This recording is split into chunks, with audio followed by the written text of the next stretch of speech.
Les grandes civilisations du passé ont posé les fondations de notre monde moderne. Mais la plupart des livres d'histoire passent sous silence toute une période au cours de laquelle un certain nombre de grands esprits ont véritablement révolutionné le domaine de la connaissance scientifique et technique. Une période considérée comme l'âge d'or du progrès technologique en Orient.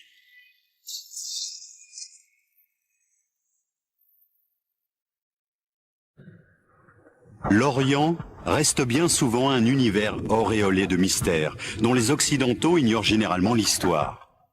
On sait pourtant aujourd'hui que les technologies et les sciences qui constituent la base même de nos sociétés industrialisées sont le lointain héritage d'une grande civilisation qui régnait il y a plus de 1000 ans sur le Proche et le Moyen-Orient. Une civilisation qui connaissait déjà l'ordinateur de poche et qui n'avait pas attendu l'arrivée du GPS pour se repérer dans l'espace, qui avait inventé de gigantesques machines hydrauliques capables de dompter les forces de la nature pour transformer le désert en une succession de riantes oasis. Une civilisation très en avance également dans le secteur de l'armement, qui a inventé les premiers uniformes à l'épreuve du feu et la première torpille, capable d'atteindre un vaisseau ennemi à 1 kilomètre.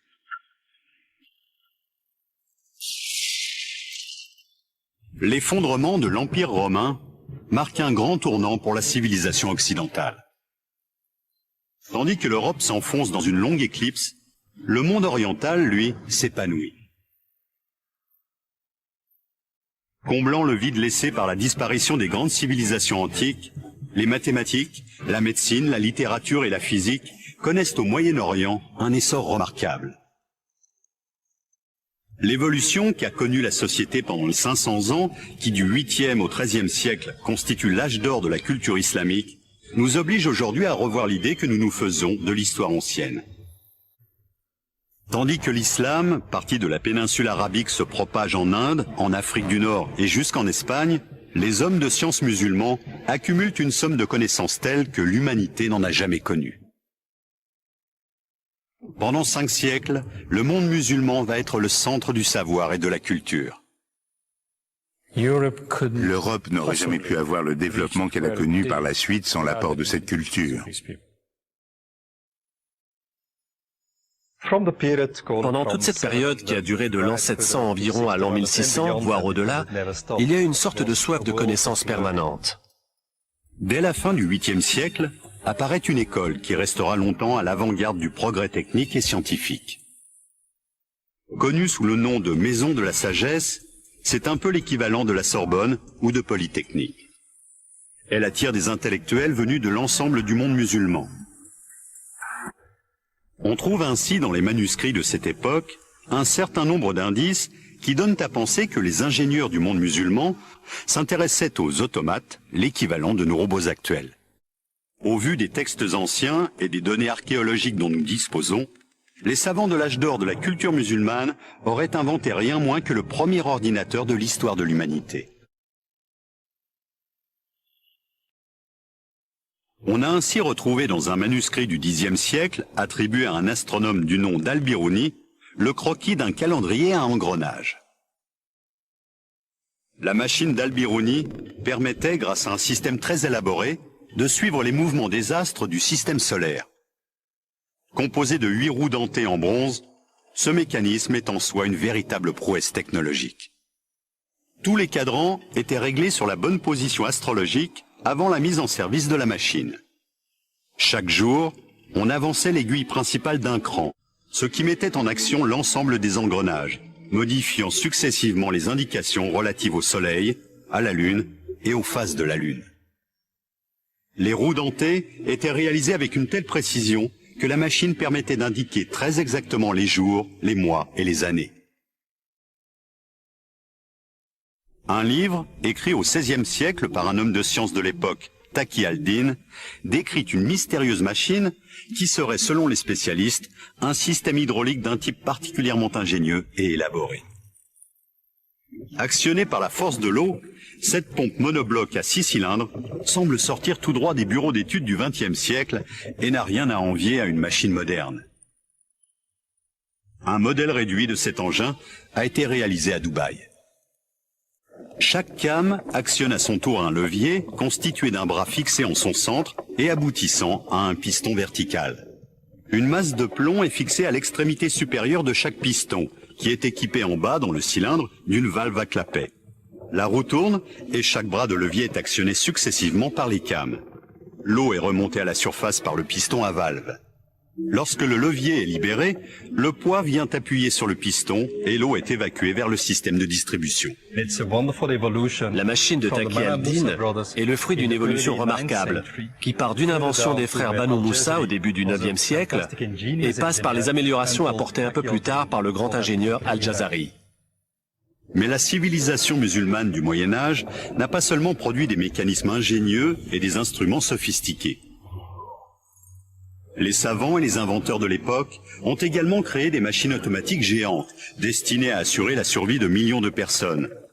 Des machines basées sur des technologies qui ne referont surface que 500 ans plus tard.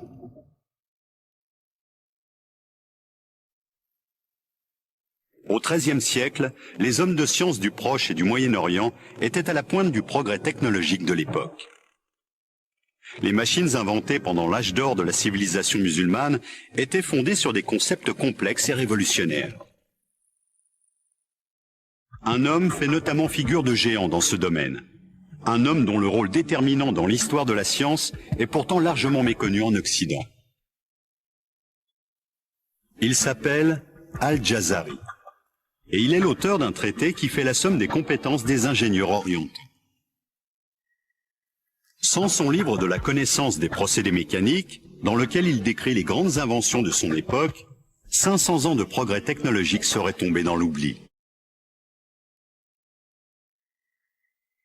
Une précieuse copie du manuscrit d'Al-Jazari est conservée au célèbre musée de Topkapi à Istanbul. Écrit en 1206, cet ouvrage contient les plans de nombreux dispositifs qui sont aujourd'hui encore à la base de l'ingénierie moderne. Al-Jazari habitait l'une des régions les plus chaudes de la planète. Il était donc particulièrement sensible au problème de l'approvisionnement en eau. Il s'est tout naturellement consacré à la mise au point d'une série de machines extraordinaires dont le but était de faciliter la vie des hommes et des femmes qui peuplaient ces contrées souvent arides. On trouve ainsi, parmi ses inventions les plus remarquables, plusieurs systèmes destinés à remonter l'eau des profondeurs de la Terre. Le plus étonnant, c'est que bon nombre de ces machines fonctionnaient déjà sur les principes que ceux qu'on applique actuellement. L'une de ses inventions les plus singulières est connue sous le nom de système de pompage numéro 3. On a longtemps cru que cette machine compliquée n'avait jamais existé, qu'il s'agissait uniquement d'une idée sortie de l'imagination du grand homme. Mais une récente découverte tend à prouver le contraire.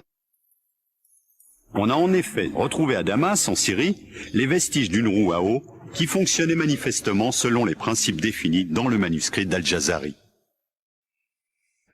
Réalisée au XIIIe siècle, cette machine hydraulique a fonctionné pendant plus de 700 ans. Une belle preuve de la qualité de sa conception. Ce remarquable dispositif est une application concrète de son troisième projet de système de pompage. Avant les récentes études menées sur le manuscrit d'Al-Jazari, on pensait généralement que ce système était une invention européenne du XVe siècle. En fait, Al-Jazari utilisait déjà le principe de la manivelle 200 ans plus tôt. Un certain nombre d'autres éléments tendent à prouver que les grands mécanismes destinés à assurer l'approvisionnement en eau étaient très répandus et très développés dans le monde musulman de l'époque. Les norias, ces grandes roues à eau entièrement automatisées que l'on rencontre encore dans beaucoup de pays, en sont peut-être l'exemple le plus remarquable.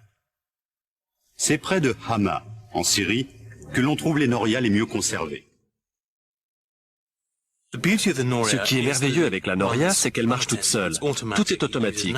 Elle travaille pour vous grâce aux forces de la nature. Ces machines géantes étaient conçues pour remonter près de 100 litres d'eau par minute.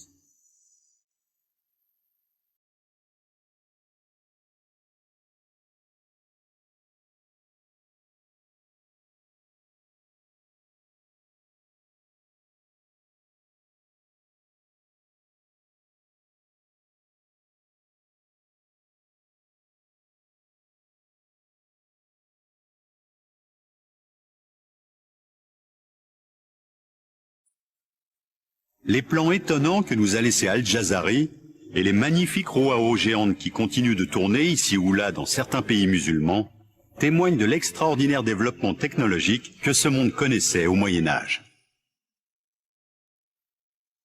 Il existe cependant bien d'autres machines nées en Orient, dont certaines étaient tellement en avance sur leur temps que les historiens ont longtemps douté qu'elles aient jamais existé.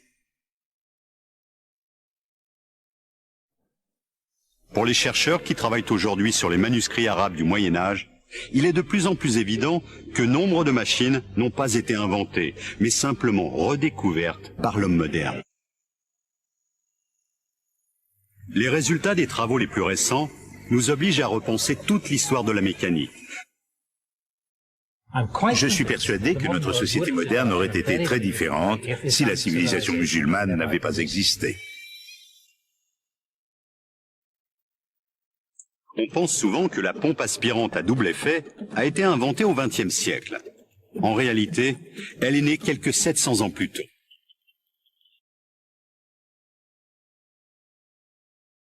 Le système imaginé par Al-Jazari est entièrement automatique.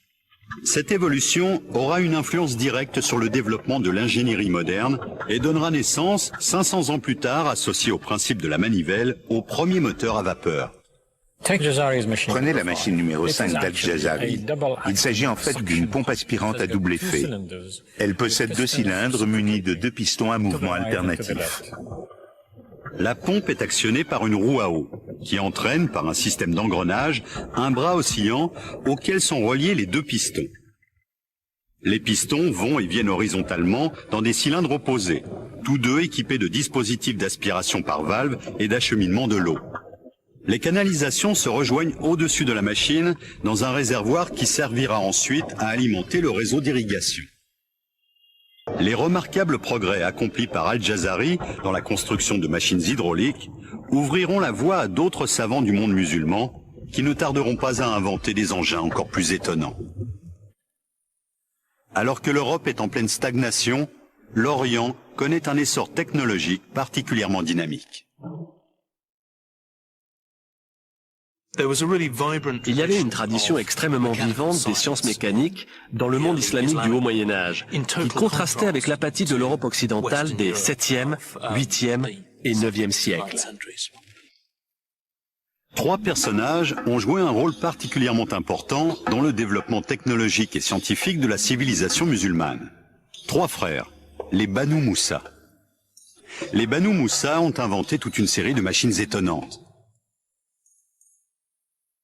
La mécanique était généralement considérée comme la science de l'illusion, car elle utilisait un phénomène mécanique pour produire un effet spectaculaire.